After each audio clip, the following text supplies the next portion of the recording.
కథమిగా మన రూపాయికి రాను రాను విలువ లేకుండానే అవుతున్నది కాదు. అరే అమెరికాలో $1కు మన రూపాయి విలువ 91 రూపాయలట. ఇక చెప్పు కథ. అసలు డాలర్కు 40-50 రూపాయలు ఉంటేనే వామ్మో ఓర్నాయను అన్నాం. మనకంటే ఎక్కువ 10-11 ఏళ్ల కిందట మోడీ సారే నంది పెట్టుకున్నాడు. ఇక ఇప్పుడు మోడీ సారు పాలనలో 91 రూపాయలకు పోయింది. మరి ఇప్పుడు ఎట్లా బాధపడుతుంది కావచ్చు. ఏది అరుచుకున్నారు రారి. అక్షరాల 91 రూపాయలు. ఒకటి మనకాడ అమెరికా డాలర్ విలువ అంటే మనం అమెరికాకు పోయినాక మన జేబుల 91 రూపాయలు అంటే $1 ఇస్తారన్నట్టు.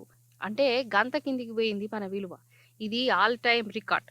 కానీ విని చరిత్ర చూడని రికార్డు కొట్టుడట. మన సెంట్రల్ సర్కార్ వాళ్ళు గాతీర్ల చరిత్ర తిరగరాసిరు. మరి ఇప్పుడు ఒకసారి ఫ్లాష్ బ్యాక్ పోదాం. అయితే 2013లో డాలర్ విలువ 54 రూపాయలుండే. అట్లున్నప్పుడు అప్పటి గుజరాత్ ముఖ్యమంత్రి ఇప్పుడు ప్రధానమంత్రి ఏమన్నాడంటే మల్లో మలక ఇనురిగా रुपये की कीमत जिस तेजी से गिर रही, देश जब आजाद हुआ तब $1 ₹1 के बराबर था। ₹1 में $1 बिकता था। जब अटल जी की सरकार थी, अटल जी जब पहली बार सरकार बनाई तब तक मामला पहुंच गया था 42 रुपीज तक। और अटल जी ने जब छोड़ा तब 44 पर पहुंचा था। 4% में फर्क आया था। लेकिन इस सरकार ने और अर्थशास्त्री प्रधानमंत्री के कालखंड में ये 60 रुपये पर पहुंच गया।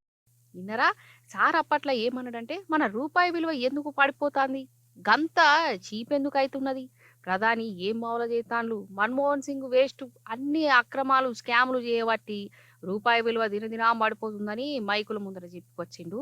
ఇక ఇప్పుడు డాలర్తోని పోల్చుకుంటే 91 రూపాయలు. ఇక చెప్పు కథ ఏడికెళ్ళి ఎంత కిందికి పడిపోయింది.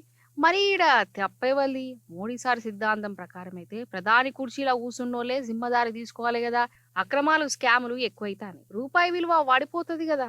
అంటే ఇప్పుడు పూపాటి పాలనలో గిన్నిగనం అక్రమాలు స్కాములు అవుతున్నట్టే కదా. దినదినం మన రూపాయి విలువ గింత ఘోరంగా వాడిపోతుందంటే మోడీ సార్ మాత్రం ఇప్పుడు సప్పుడు చేస్తలేడు. మోడీ సారు మరి రూపాయి గింత ఘోరంగా తుక్కు తుక్కు అవుతుంటే ఏం చేస్తున్నావు సార్ అని అడుగుతురల్లా.